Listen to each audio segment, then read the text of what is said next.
শ্রদ্ধেয় প্রণম্য এবং আমার স্নেহের এক জ্যোতিষপ্রেমী এবং জ্যোতিষীগণ, মঞ্চে উপবিষ্ট জ্যোতিষপ্রেমী এবং জ্যোতিষীগণ এবং আমার সহকর্মী, যারা আমরা জ্যোতিষকে বিক্রি করে পেটের ডাল ভাত রোজগার করি, এদের প্রত্যেককে আমার সশস্ত্র সম্মান, ভালোবাসা, স্নেহাশিস এবং সর্বোপরি আলিঙ্গনমূলক ভালোবাসার বিনিময়। আমি একটা সাবজেক্ট যার নাম ট্র্যাডিশনাল অ্যাস্ট্রোলজি, বৈদিক অ্যাস্ট্রোলজি, তাতেই আমি অনেক শাস্তি। আমি আর কিছু জানি না। আমি জ্যোতিষ আমার ধ্যান, জ্যোতিষ জ্ঞান, জ্যোতিষ আমার ধর্ম, জ্যোতিষ আমার কর্ম, জ্যোতিষকে বিক্রি করেই থাকি, অন্য কিছু করি না। পৃথিবীতে জন্মগ্রহণ করার পর যদি একটা দানাও আমি দাঁত দিয়ে চিবিয়ে খেয়েছি, তো জ্যোতিষ করা পয়সাতেই খেয়েছি এবং তার জন্য সারা জীবন জ্যোতিষ নিয়েই থাকি। আমি আজকে যে কথাটা বলবো বলে স্থির করেছি।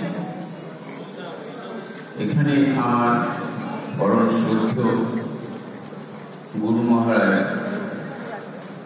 পিতৃতুল্য রামকৃষ্ণ শাস্ত্রী আছে, আমার পরম বন্ধু অমরকৃষ্ণ শাস্ত্রী আছে। গুরুর সাথে এক্ষুনি আমার রামকৃষ্ণদার সাথে কথা হয়েছিল, গুরুর সাথে তারই বিবাহ হয়, সেই ওই যোগ্যতা পায় যা গুরুমা হওয়ার যোগ্যতা, যে যোগ্যতা জন্ম থেকেই গ্রহণ করেছে, জন্মেছে এই যোগ্যতাকে বহন করে। রামকৃষ্ণ শাস্ত্রীর সহধর্মিনী গোপা বৌদিকে আমার গুরুমার তরফ থেকে, আমার তরফ থেকে গুরুমা হিসেবে তাকে প্রণাম জানাই। প্রত্যেক জ্যোতিষীদের উদ্দেশ্যে আমার একটি কথা, দেখুন, আমরা তো জ্যোতিষটাকে নিয়ে চর্চা করি, 2-5 লাইন হলো জ্যোতিষটাকে জেনে জ্যোতিষ প্রেডিকশন করা। এই কালকেই একজন গেটের মুখে বলছিলেন আমাকে 2024 খুব খারাপ যাবে। কেন? বলে এটা শনির বছর। শনি কোথা থেকে? শনি কোথা থেকে এলো বলো? শনি রে আসতে পৃথিবীতে কতক্ষণ সময় লাগে জানো? 1.5 ঘন্টা। এত তাড়াতাড়ি তোমার কাছে শনি চলে এলো, শনির বছর শুরু হয়ে গেল। এই কি রে? আমি শনি এখন কার নক্ষত্রে বসে আছি, তা বলতে পারি। শনি চলে এলো, যে বলে সেই শনির নক্ষত্র এখন কার ট্রানজিটে কার নক্ষত্রে আছে বলা তার পক্ষে খুবই মুশকিল।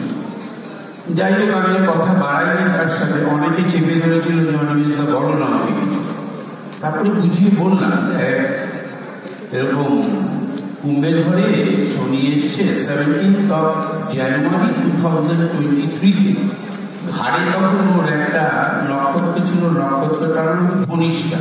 ওটা কোথায় কোথায় আছে যাবে বলে, কোন জায়গায় সেটাও সে জানে। আমি বলি মকরও আছে, কত ডিগ্রি নিয়ে আছে যাবে সেটাও সে জানে। তো ন্যাচারালি এইভাবে জ্যোতিষটা না করা ভালো, কিছুটা জেনেই করা ভালো। আমার যে সাবজেক্ট নিয়ে আমি আজকে কথা বলতে চাইছি সেটা হচ্ছে কালার থেরাপি। আমরা পাথর দিই কেন? ফুটফুল রেজাল্টের জন্যই তো দিই না পকেট ভারী করার জন্য? পকেট তো ভারী করবে, আমাদের পেট তো আর কংক্রিট দিয়ে ঢালাই করা নয়।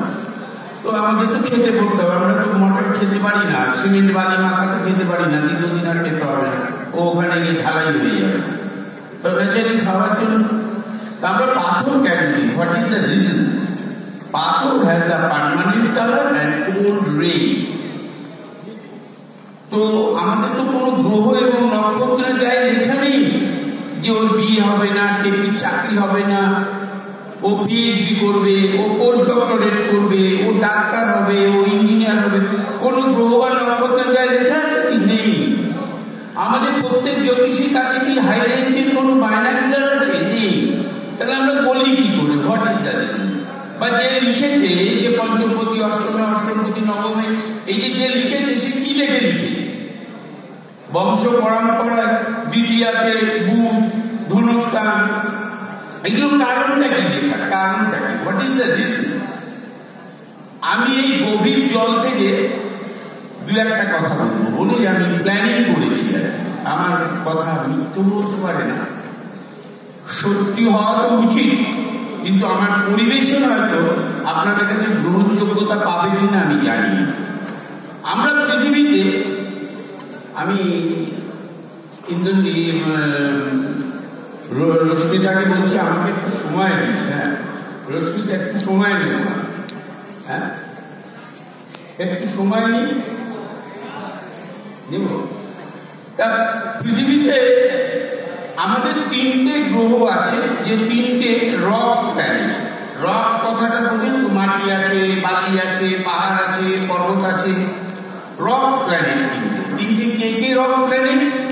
না, ফার্স্ট রক প্ল্যানেট যেখানে দাঁড়িয়ে আপনারা বসে আছেন, দাঁড়িয়ে আছেন, যে ভূমিতে দাঁড়িয়ে আছেন, তার নাম পৃথিবী, একটা রক প্ল্যানেট। একটা চাঁদ, যার দ্রাঘিমাংশ যে ঘরে পড়ে 12টা ঘরের মধ্যে, তাকে আমরা রাশি বলি। This is the definition of রাশি, সেই চাঁদ। আর একটা মঙ্গল।